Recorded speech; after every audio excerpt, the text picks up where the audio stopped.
Hey, good afternoon, everyone. My name is Sean O'Connor from Athena. Today, we're going to be talking about protecting your brand equity in 2023.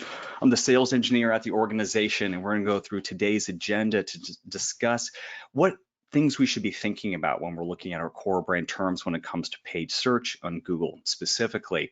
Well, we're going to give it about a minute or two to let some people join into the GoToWebinar meeting. But this is going to be a casual, conversational, and ideally pretty informative webinar for you and everyone that you're attending. If you're coming from an agency or work in-house in paid search or have some ideas of what you could do to expand your brand presence, please feel free to put them into the question box or into the chat box.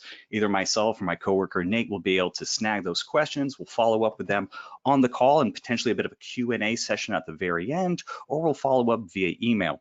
Again, this is going to be relatively casual. You're going to see that pretty quickly when I start my presentation. So if you got any questions or concerns, feel free to write them below. Give it about another 30 or so seconds and we'll jump right into it.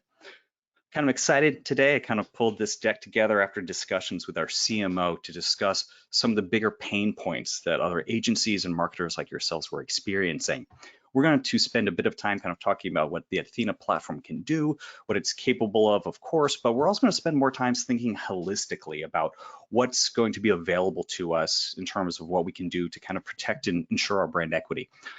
I'll define it later on, but let's go ahead and just jump right into the presentation. So a little bit about myself as we hop right in. I'm the sales engineer at the organization. So despite my COVID locks being trimmed up, I'm still the same person. I come from an e-com background where I worked at a company called Volusion doing e-commerce marketing with a focus on PLAs and Google Shopping. Came over to Athena about 3.5 years ago as a customer success manager. As a sales engineer, I'm leading product demonstrations and helping people leverage the platform to its fullest capabilities. And what we've been kind of discussing right now is like the different directions in which we're being pulled from Google. More automation is coming into play, broad matches now the only thing we're going to be able to leverage. And I think expanded text ads are going to be on their way out too. We're going to spend a little bit of time talking about my tinfoil theories about what Google's up to.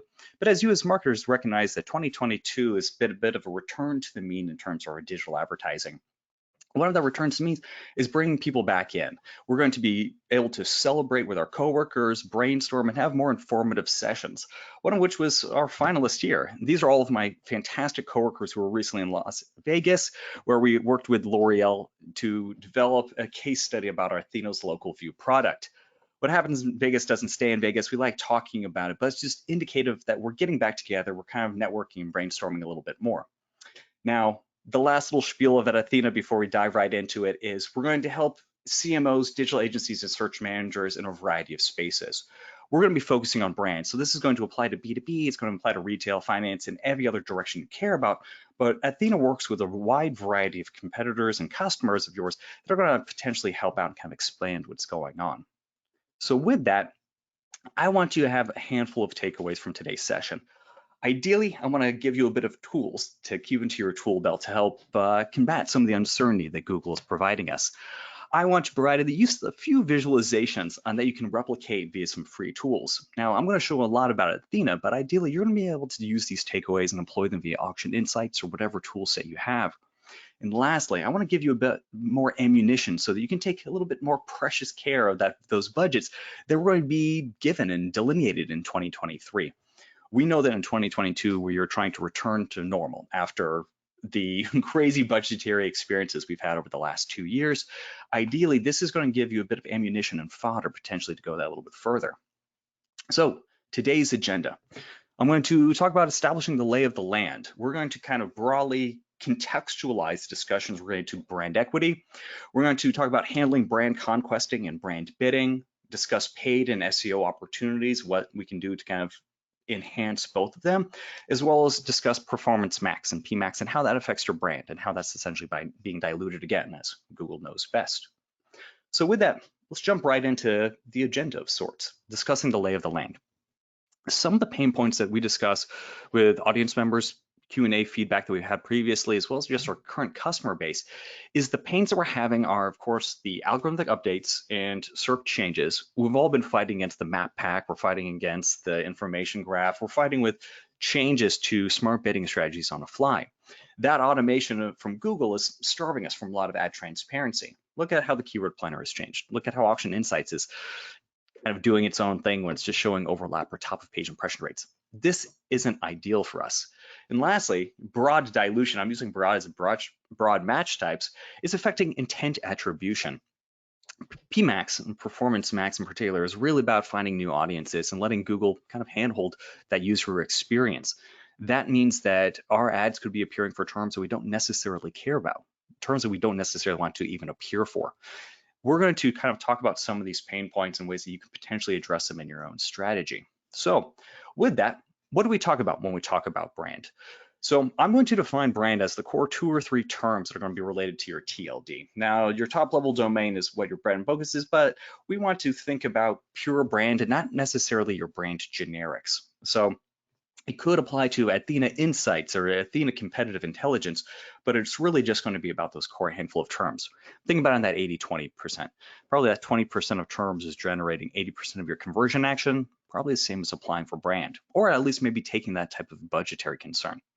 Additionally, some of the tools I'm going to show you are going to be Athena specific. Hopefully this is really enticing for you. It may not be entirely, but so we're going to talk about the automation of your general workflow that I think is going to be a little bit more appropriate over time so that you can get some tangible takeaways. So why are we trying to protect brand? What does it mean to protect brand equity in the end of 2022 as we look closer to 2023? Well, broadly, it means going to be like keeping our CPCs cheap. And when we try to do that, we're thinking about if our CPCs are up over time, it means that our budgets aren't going as far as they used to. And it means that we're associating increased costs with increased competition.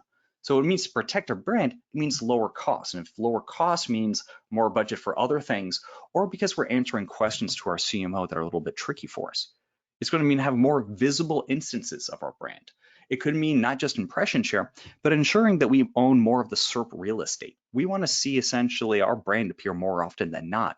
Getting visibility in terms of impressions multiple times in a single ad could be beneficial for brand recognition as well as just kind of overall brand visibility, if that means anything at all. We want to leverage shorter time to buy decisions. We know that hot leads convert faster and better and more efficiently. And we want to ensure that our brand is forefront when consumers are searching for us specifically. What does it mean when somebody jumps in front of us or pushes us lower down the page in terms of average position? How can we combat that? What does it mean to protect our brand? Are we okay with being in that third lane of the swim lanes, or do we need to be at the top? Are we trying to attain that plus 90% top of page impression rate? Lastly, in terms of brand protection, we need our CEOs to stop Googling ourselves at 11 p.m. We want to ensure that our costs are down, that our impression share is going to be relevant, and that we're not diluting our own CTR. We need to be comfortable in what our brand is doing when we don't have visibility over it, that if we're not searching for it, we've got the tools in place to ensure that it's going to be successful. So with that, let's go ahead and dive right into in terms about managing trademark infringements. This is going to be the most clean way that we can kind of protect our brand at scale. Let's go ahead and show some examples here. But by examples, I mean me talking more. This is a pretty dense slide, but I think it's going to be important to kind of contextualize what Google's doing when it comes to Performance Max and our brand. Google is incentivized to sell their inventory, and their product happens to be placement on the SERP itself, particularly when it comes to paid advertising. But that product isn't necessarily that impression or that click that they're selling. That's ostensibly it. But what they're trying to sell is a positive user experience for the person querying. This makes a lot of sense if we just kind of distill into that. Google, as we know, is not much of a search engine anymore. It's an answer engine. And it's still fundamentally interested in users using their tool and discovering news and platform information. Google wants you to find the things that you're searching for, broadly speaking. The more time you spend on Google, the better experiences you have, the more likely you are to keep using it. But when it comes to trademarks, brand vetting, Google doesn't mind a bit of healthy competition. So there are some broad things we can do to protect our trademark, and this is the base label. So let's have one. Literally have a trademark, because I think everybody on this call is going to recognize this 5-step review process for what it means to have that trademark complaint go through. We've seen competitors bid on our terms, and luckily if we own that trademark, that we've got that TM next to our name, we can follow through this process. But sometimes we need to employ different strategies. Maybe you don't have that trademark. Maybe we need to have a good offense, if you will. This is a quick little screenshot of our brand name or the North American region for our campaigns. Maybe for a bit of competition, we have to advertise on ourselves despite the fact that we don't want to. Maybe we want to go dark. Maybe there's a good opportunity for us to go dark, but without the visibility that Google used to provide us, we don't know. We need to be able to kind of maybe potentially have an always on or an evergreen trademark campaign to protect ourselves. So as I mentioned earlier, is a good defense a good offense, or is a good defense a better defense? Here's an example of Divvy, who's in the expense space, the business expense space. You may have a Divvy card when you're going on business travel. Here's an ad that we caught in the wild that shows Divvy being trademark infringed by an organization who shall not be named 3 separate times, twice in their headlines and once in their ad copy itself. This is going to be maybe an RSA gone rogue, or it could have been actually some intent. Look at this ad copy. Discover why blank is rated better than blank. We can see that some mischievous copywriter was trying to move into that space. Is a good defense still appearing here, or do we need to be exceedingly aggressive for that top of page impression share strategy?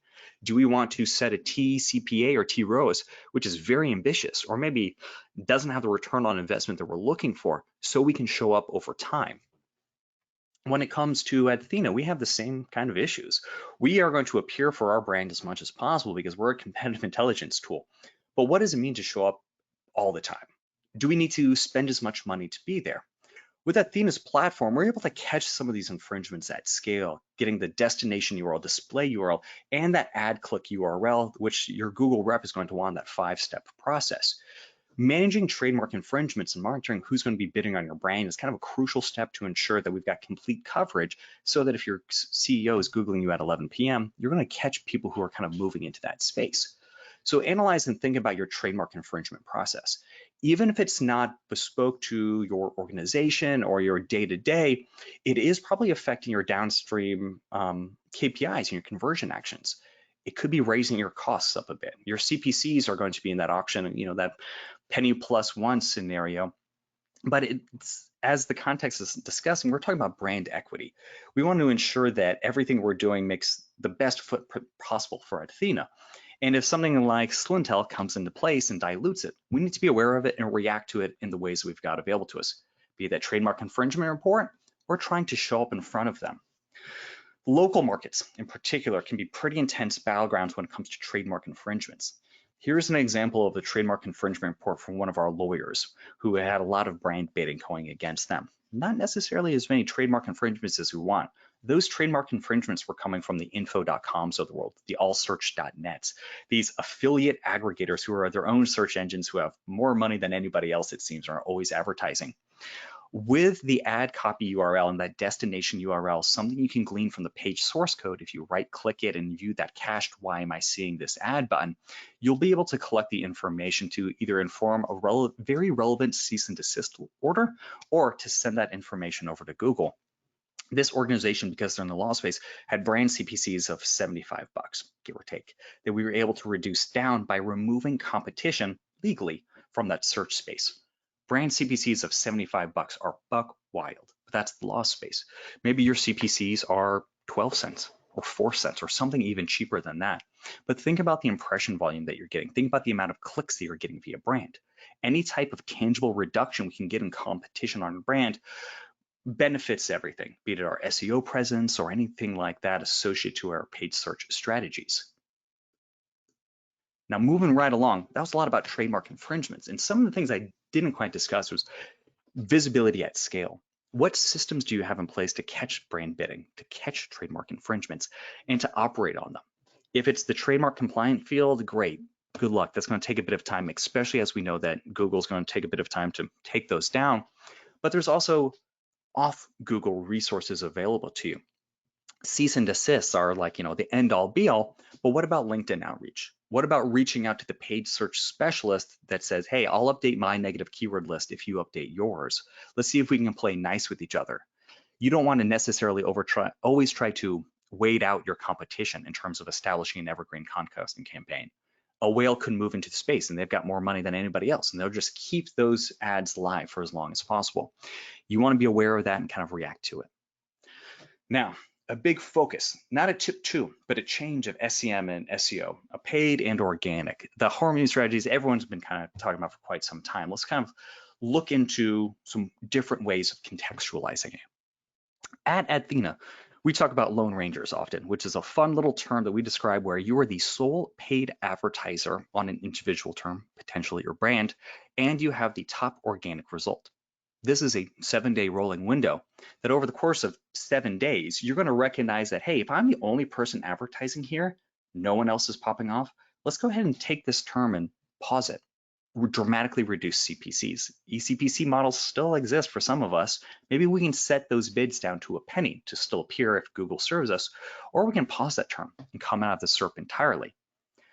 If we have the #1 rank organically, why are we paying to acquire that click that we would have got naturally? So with that, yeah, let's go ahead and jump into to show how we can potentially act on some of this.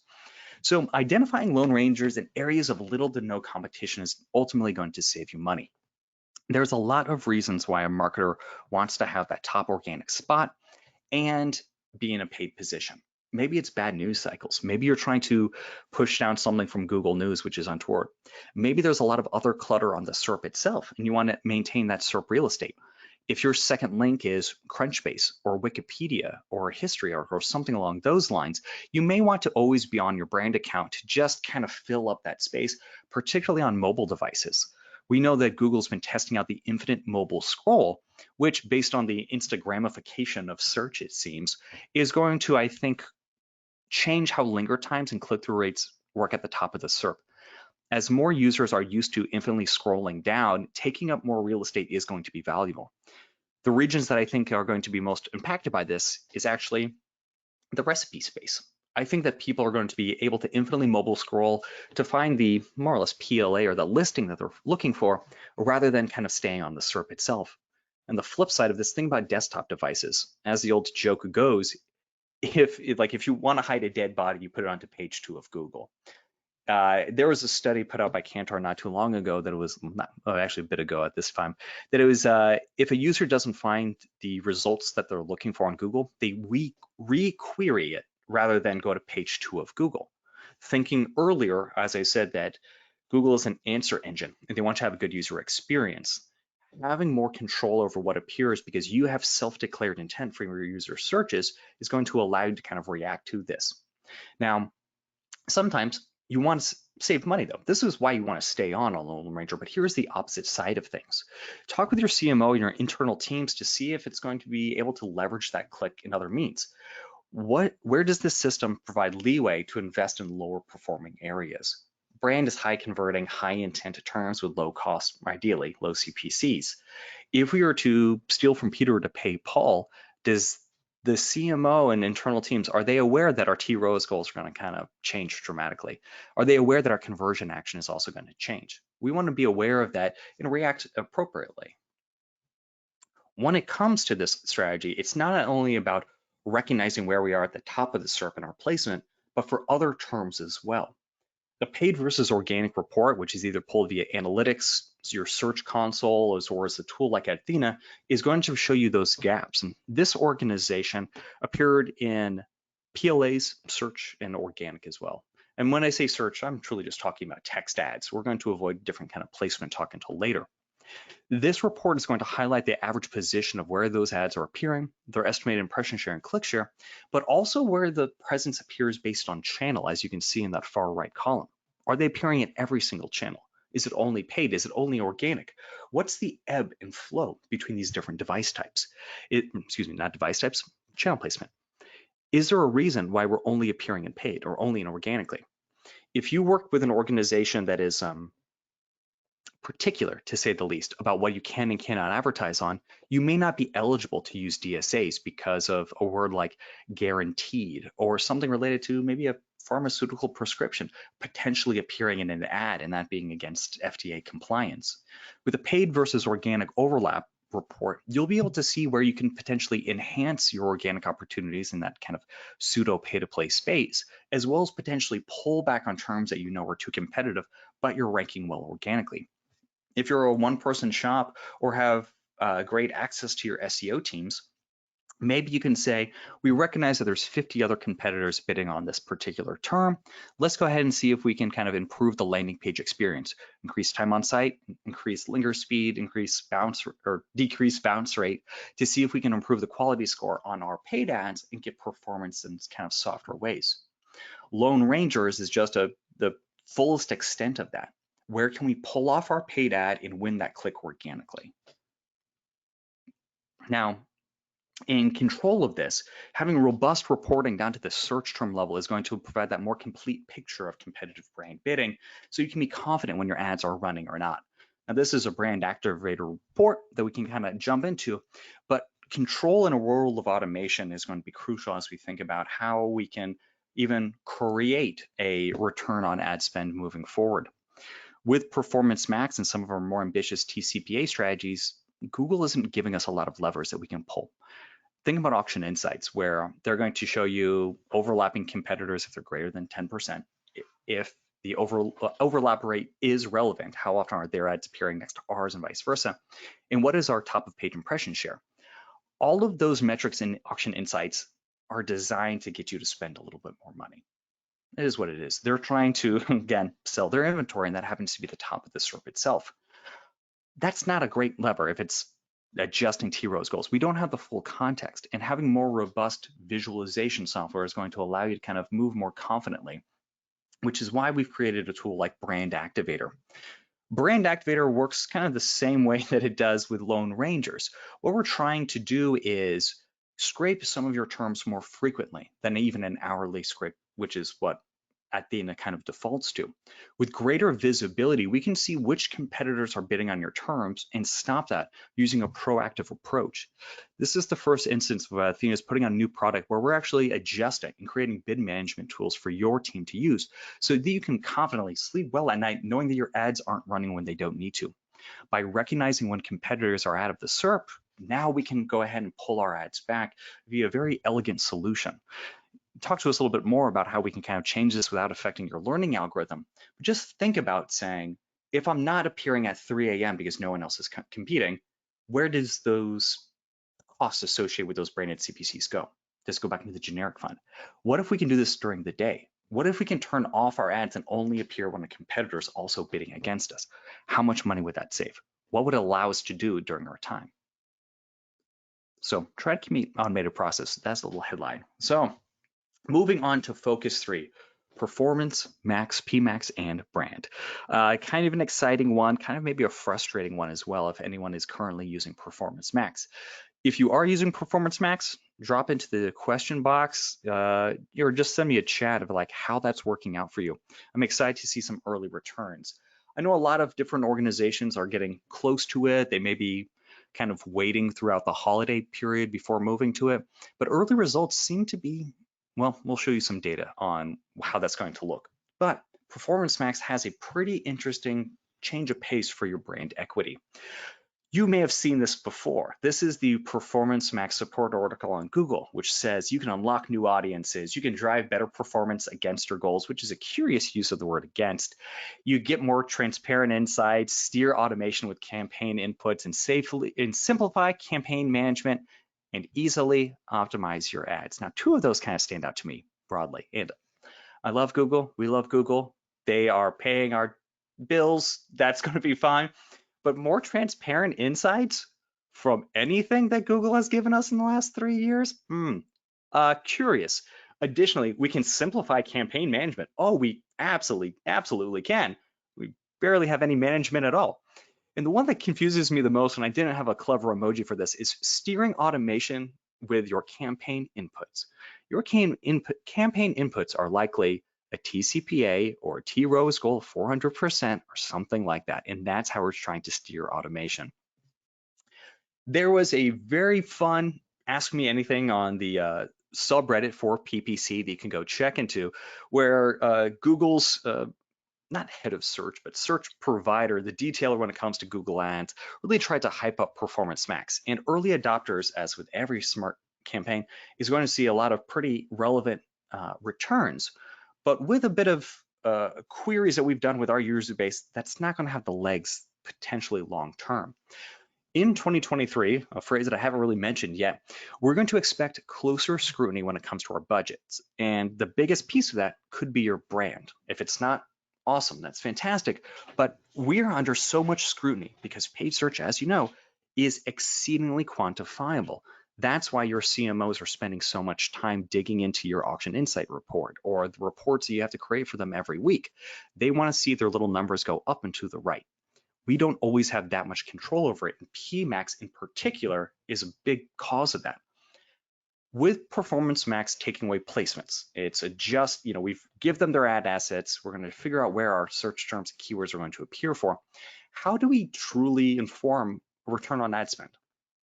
I'm going to let that linger. Just think about like, what can we actively do to improve return on ad spend outside of a handful of adjustments? We've got the lever of give them more money or pull back when necessary. With greater context of which competitors are appearing on your brand or not, we can kind of potentially move that around and reallocate some of our savings. Here is a bit of a fun little chart that we asked some of our enterprise customers when it came to adopting Performance Max, as PMax is unwittingly, I'm going to say that unwittingly, I think they kind of know what's up, pitting you against competitor brand terms because Google knows best. So in this interesting chart, some of their biggest pain points when it comes to PMax, and these are likely yours as well, is the lack of control and the lack of reporting. This isn't new for any particular marketer. The lack of control is coming. We're just kind of along ride with it. But we're also seeing a bit of change in lead quality with limited inputs. Now, no one necessarily tagged, hey, we've got no floodlight tagging, or that for a while, I think it's changed. We had to speak with our Google rep to update our negative keyword list for Performance Max. Some of those areas were, very bespoke to a handful of our customers. But the lack of reporting, the lack of transparency is kind of adjusting that. And that comes with this potential overlap between competition with our branded terms. Some people saw worse performance, but other people didn't. Most organizations that we queried for this, that were kind of came into our little survey, were pretty neutral on Performance Max settings. They're used to the automated asset creation. We kind of give them the tools and they kind of put it together, make them a little Picasso on ourselves. But it was the reporting and the keyword level that really kind of did it, because think how they dovetail together. Keyword reporting kind of leads into what our brand performance is going to be. And we want to ensure that we're appearing for the right customer at the right time. A fun little adage goes, that one of my clients used to say that I just loved was, there are no bad keywords, only bad bids. And I really appreciated it. No bad keywords, only bad bids. I'll appear for the White House. I'll appear for Elon Musk or something like that. I don't mind if I show up if the cost is right. I can pay a penny and get that potentially qualified lead. That's fantastic. Performance Max isn't helping with that certainty of placement of where we're going to appear. And also just wanted to structure, when we talk about PMax, we're talking about PMax on search, on the Google SERP itself, rather than placements in other areas. So having visibility of which traffic is coming from where could be crucial. Knowing where those clicks are being spent is a big part of that kind of brand equity when we're coming into play. Here's a brief little chart that says, is there going to be higher click share available? If Google knows best with PMax, they're going to potentially show your ad in other contexts, but what piece of the pie is left over? On the left, we've got charts relative to internal competitors as like Audi and Peugeot and BMW. What's our click share relative to product lines? Where's your opportunity? But we can also see click share related to other competitors. Say, if I'm at 5 to 10 of the marketplace, what's everybody else doing? What's their respective share of spend to acquire that click? Do we want to increase our market share for the sake of increasing market share? Or is the direct extrapolation and through line, higher market share means more conversions. More conversion actions means more revenue, and thus the cycle repeats. Finding what opportunities there are to avail us in click share, particularly when it comes to PMax, is handy. Here's another one of our SERPs where we showed Athena, and there was 3 different ads appearing below us. We saw that, we do Lone Ranger tests. We're trying to pull off on our brand and let organic click. But when there's too much competition via PMax into that space, or rather just a generalized conquest and campaign, we need to adjust to it. We need to be aware of it. Check out this ad that we found for Balmy Sun Hotel, where we queried hotels in Hawaii. This is a mobile device. You can see that it was put in from the keyword planner. And we got this double branded ad, and you can see that the copy is essentially an evergreen content. Why is PMax showing such a branded ad? We want to control that experience a little bit better. It's not going to be like an easy solution necessarily, but PMax, I think, requires a lot of different visibility when it comes to what our capabilities are. Is it an updated search query report? Is it speaking with our Google reps a little bit more? You're going to find some pretty great results, I think, by using it. Early adopters seem to do particularly well, but we want to be aware of some other major features when it comes to brand. So, in summary, about the trademark infringements, brand monitoring, PMax, Google's going to drag their feet on trademark infringements, and it requires scaled and unscaled work to resolve. Unscaled work is those LinkedIn outreach. Scalable outreach is automatic takedowns. A tool like ourselves is going to find those display and ad click URLs on your behalf. We have to be vigilant because Google's incentivized to have competition into that space. And we know that via their trademark dilution, if a landing page is informative about your competitor brand, Google's going to allow it to play. If it's going to be what's better, Nike or Adidas, and that's being run by one of those TLDs, you're going to potentially allow that up into that space. Be aware that your competitors are going to be bidding on terms that are like that. Athena versus, Athena and. Like, think about how those terms are appearing up, kind of quantify that on how mobile devices are going to perform a little bit differently. When it comes to paid and SEO, find where you can win the free click, even if that means more evidence to accomplish. When I say free click, I want to put that in asterisks. We know that SEO isn't free. Your SEO team is surprisingly diligent, and they're probably maybe not bothered that it's free click, but it's not as paid as direct. Someone's charging our credit card when someone comes organically. If you can find the free click and you don't have to spend money on Google to be there, talk with your CMO, talk with your internal team to see if it's worthwhile. We talked about the value of a click and the potential implications of coming off brand entirely. Think about the organizations who used to advertise on Foursquare back in the day, and the people who used to advertise on Yelp back in the day, and those who stopped advertising on Yelp. The whiplash effect that it had into the ecosystem as well. You may be able to win that free click, but maybe you don't have to spend as much money to be there as well. Performance Max. Performance Max could dilute your intent when it comes to directing branded search traffic. That's what the previous slide about the hotels was kind of about. You really need to know your goals, TM, when you're testing. Performance Max is, of course, a goal-based campaign strategy device, and you really need to understand the downstream results of new audience targeting, conversions, TCP. Like, what are you actually looking for? Is it more conversions? Is that chart needing to go up and to the right? What potential is there for you to expand? So, in broad summary about protecting your brand equity in 2023 is it's going to be kind of back to us. Google isn't going to take the steps required to potentially to ensure that your safety net, but there are tools available to you that create the safety nets, allowing you to focus on other areas of your job. Be vigilant, keep your ads on when there's competition, turn them off if there's nobody there, and have safety nets in play to ensure that your ad budgets are going to go further. That's at the kind of end of the day what we're really trying to quantify. I mentioned that Google is, trying to create best user experience. They happen to do so by serving ads to our consumers. This is maybe the same way. We want our consumers to have the best user experience possible. That may mean keeping our ad on. It may be letting organic take that click and thinking about the user journey itself. With that, thank you everyone for about this 30-minute discussion. I hope you enjoyed yourself. I'm going to hang out here for a handful of minutes. I know that we're past the hour a bit, so if you guys are chowing down to your lunch break, I appreciate you. Speaking of lunch, if you fancy lunch on us, reach out to me on LinkedIn or contact us at info@athena.com.